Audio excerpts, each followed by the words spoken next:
Tutoriel vidéo. Accéder à l'information, connaître et contacter d'autres utilisateurs.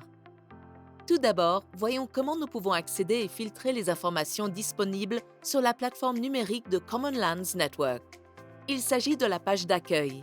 C'est ce que nous allons voir dès que nous accéderons à la plateforme. La première chose que nous devrons faire est de choisir, dans le coin supérieur droit, notre langue préférée pour naviguer sur la plateforme, qui peut être l'espagnol, l'anglais ou le français. Immédiatement après, il faut accepter les cookies dans le coin inférieur droit.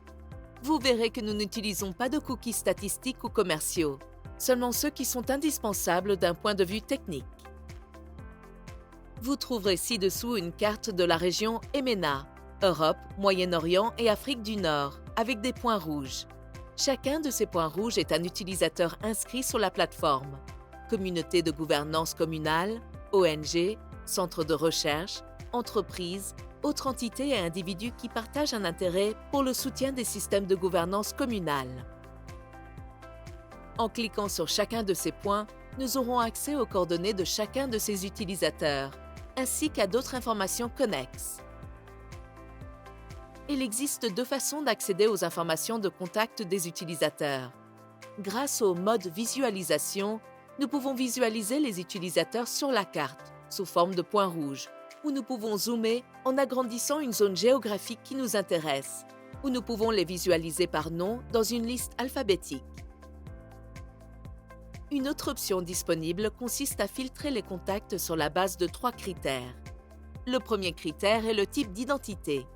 Par exemple, qu'il s'agisse d'une personne, d'une ONG, d'une communauté de gouvernance communale, d'un centre de recherche, d'une entreprise, etc. Plusieurs des catégories peuvent être sélectionnées ensemble, par exemple, communauté gouvernant terre au communal et personne. Le deuxième critère est le pays, où vous pouvez également choisir plusieurs pays en même temps, par exemple Espagne et Portugal.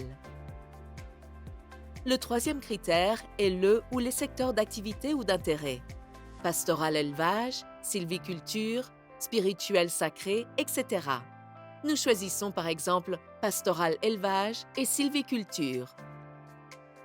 En fonction de la sélection que nous faisons dans les filtres, seuls les utilisateurs, communautés, personnes, etc., qui correspondent aux caractéristiques sélectionnées apparaîtront sur la carte et dans la liste alphabétique. Tant sur la carte que dans la liste alphabétique, nous pouvons accéder au profil et aux coordonnées en cliquant sur l'utilisateur.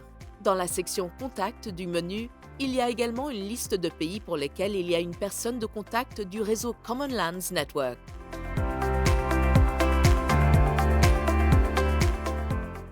Accéder à l'information, visualiser et télécharger des ressources de la médiathèque. En plus des contacts des communautés et des particuliers et des autres utilisateurs inscrits, nous pouvons également accéder, à partir du menu, dans le coin supérieur droit, à une médiathèque, qui comprend des ressources d'intérêt sur les communs de toute la région. Ces ressources comprennent des vidéos, des photographies, des présentations, des documents et des audios. Si vous êtes intéressé par un seul type de média, par exemple une vidéo, cliquez sur Vidéo dans la ligne supérieure de la médiathèque, où tous les types de médias sont répertoriés. Une fois que vous aurez fait cela, vous aurez une liste de vidéos réparties sur plusieurs pages consécutives. Pour changer de page, cliquez sur les cases numérotées qui apparaissent maintenant en haut à droite. Pour visualiser une vidéo, il suffit de cliquer dessus. Une nouvelle fenêtre s'ouvrira dans laquelle vous pourrez regarder directement la vidéo. Pour revenir à la liste, cliquez sur les lignes en haut à droite de la web. Si nous le préférons, nous avons également la possibilité de regarder la vidéo sur son site d'origine, en cliquant sur l'icône en forme de flèche en bas à gauche sous la vidéo. Tous les autres fichiers multimédia peuvent être visualisés et téléchargés sur le site web de la même manière. Ces médias peuvent également être filtrés par pays, secteur et mots-clés. Par exemple, nous pouvons rechercher toutes les vidéos qui traitent du secteur sylviculture et qui ont un rapport avec le mot-clé « gouvernance ». Accéder à l'information. Que font les communautés? Les cas pratiques. Les cas pratiques constituent une autre source d'informations très intéressante.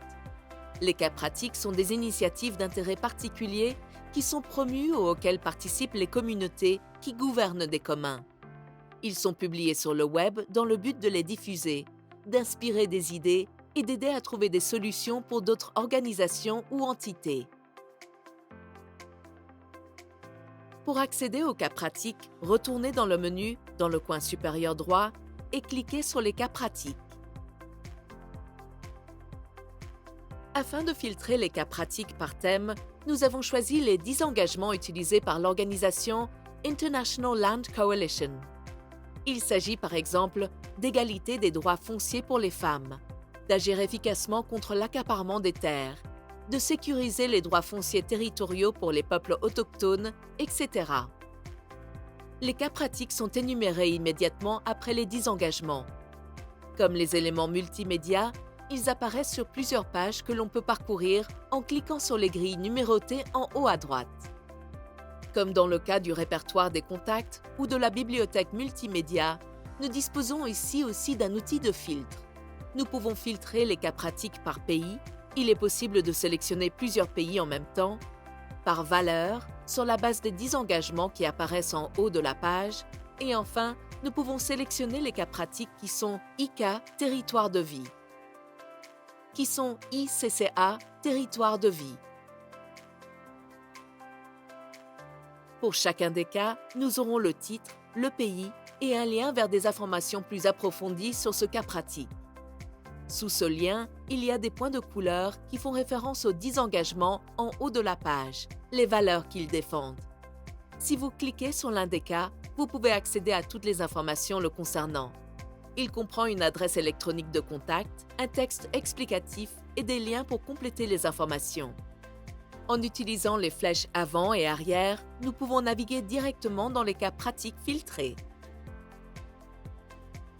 Participer à la plateforme. Comment s'inscrire?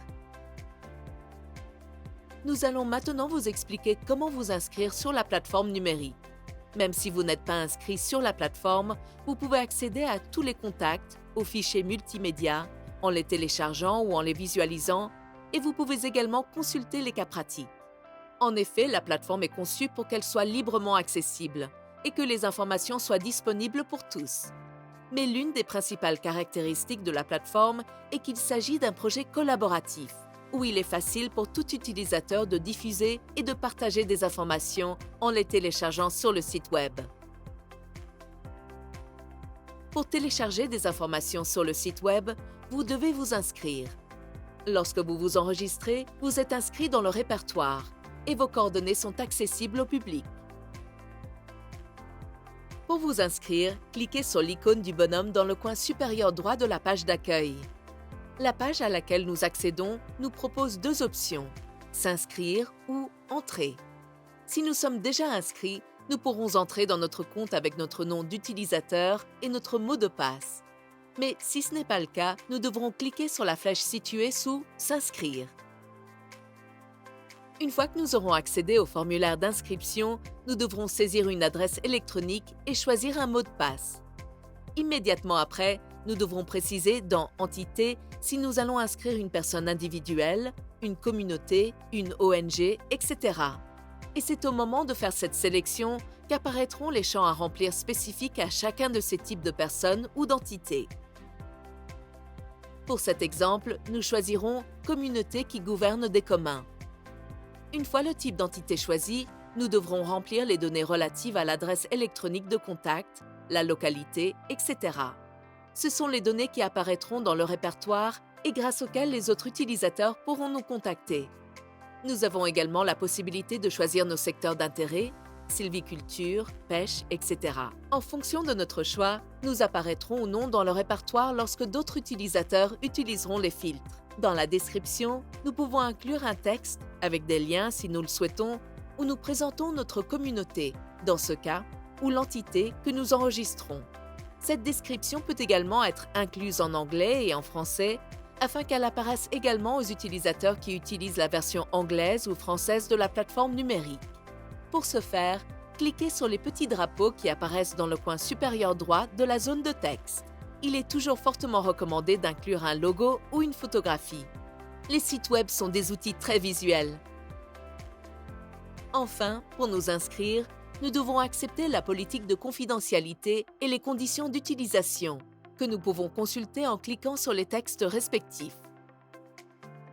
Une fois que cela est fait, cliquez sur la flèche en bas à gauche et, si tout est correctement couvert, un message de confirmation apparaîtra, nous informant que notre demande sera examinée sous peu par l'administrateur web. Une fois notre candidature acceptée, notre contact apparaîtra dans le répertoire de la plateforme numérique dans les 3 langues. À partir de ce moment, nous pouvons accéder à notre compte en cliquant sur l'icône du bonhomme en haut à droite de la page d'accueil et en saisissant dans « Entrée » l'adresse électronique avec laquelle nous nous sommes inscrits et notre mot de passe. Une fois notre session ouverte, nous pourrons contribuer au site web en téléchargeant des cas pratiques et des fichiers multimédia. Participer à la plateforme. Comment publier des multimédias et des cas pratiques. Une fois que nous nous sommes inscrits et que notre inscription a été acceptée, nous pouvons accéder à notre compte en cliquant sur l'icône du bonhomme en haut à droite de la page d'accueil et en saisissant dans « Entrée » l'adresse électronique avec laquelle nous nous sommes inscrits et notre mot de passe. Une fois que nous nous sommes connectés, nous verrons que nous avons de nouvelles options. En haut du site web se trouve une bande noire qui nous permet de basculer entre notre menu personnel, Mon compte, à partir duquel nous pouvons mettre à jour et gérer les informations que nous partageons, comme nos données, et Retour au site web, qui nous permet de voir le site web tel que tous les autres utilisateurs le voient, par exemple pour voir comment les informations que nous venons de télécharger apparaîtront aux autres utilisateurs. Dans ce nouveau groupe, nous avons également la possibilité de sortir, ce qui nous permet de quitter notre session. Si nous voulons télécharger des cas pratiques ou des fichiers multimédia, vidéos, documents, etc., nous devons d'abord nous connecter à notre compte à partir de la page d'accueil. Vous pouvez facilement vérifier si vous êtes connecté en regardant si une bande noire apparaît en haut de l'écran. À gauche, vous verrez « Bonjour » et votre adresse électronique. Et à l'extrême droite de cette bande, il sera indiqué « Sortir » et « Mon compte ». Pour télécharger des cas pratiques ou des fichiers multimédia, cliquez sur la bande noire, sur « Mon compte », ce qui vous amènera à un menu spécifique. Dans le menu de notre compte, nous verrons, entre autres, Profil, Cas pratiques et Multimédia. Si nous allons dans Profil, nous pouvons revoir les données de notre profil et les mettre à jour en cliquant sur Modifier mes données. Nous serons également informés ici de l'état de notre demande d'enregistrement, par exemple si elle attend toujours d'être acceptée par l'administrateur de la plateforme. Si nous allons dans Multimédia, nous pouvons accéder à la liste des fichiers multimédia que nous avons téléchargés sur le site et ceux qui sont en attente de révision. Pour télécharger un nouveau fichier multimédia, il faut cliquer sur Nouveau fichier multimédia et remplir un court formulaire avec les données de base du multimédia. Lorsque nous choisissons le format du média, vidéo, document, audio, etc., le formulaire nous montre les champs pertinents pour ce format. Lorsque vous avez rempli le formulaire, cliquez sur « Envoyer ». L'administrateur recevra ensuite la demande et l'examinera avant qu'elle ne soit publiée. De la même manière, pour télécharger un cas pratique, nous devrons accéder à notre compte, si nous ne sommes pas déjà connectés, et cliquer sur « Cas pratique ». Comme pour les fichiers multimédia, nous aurons un court formulaire à remplir et, une fois envoyé, il sera examiné par l'administrateur. Nous pouvons vérifier le statut de nos demandes soumises en nous connectant à notre compte et en cliquant sur « Mon compte »,« Média » pour les fichiers multimédia que nous avons soumis ou sur « Mon compte »,« Cas pratique » pour les cas pratiques.